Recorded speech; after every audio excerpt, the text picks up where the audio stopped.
We're in Afghanistan as we were in Germany post-World War II. That is, for at least a half a century. It has nothing to do with Kabul and state building, nothing to do with fighting the Taliban or proving that we can reconcile with the Taliban, and nothing to do with fighting any terrorist group.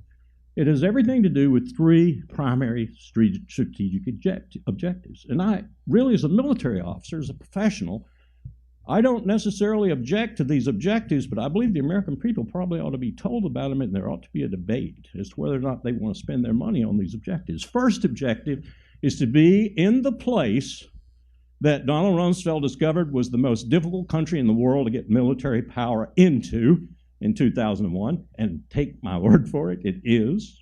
Look at it on a map and leave it there, because it is the only hard power the United States has that sits proximate to the Central Base Road Initiative of China that runs across Central Asia.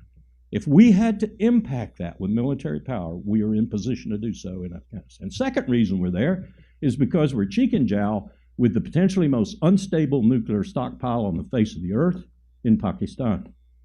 We want to be able to leap on that stockpile and stabilize it if necessary. And the third reason we're there is because there are 20 million Uyghurs, and if the CIA has to mount an operation using those Uyghurs, as Erdogan has done in Turkey against Assad, there are 20,000 of them in Idlib in Syria right now. Well, the CIA would want to destabilize China, and that would be the best way to do it, to foment unrest and to join with those Uyghurs in pushing the Han Chinese and Beijing from internal places rather than external.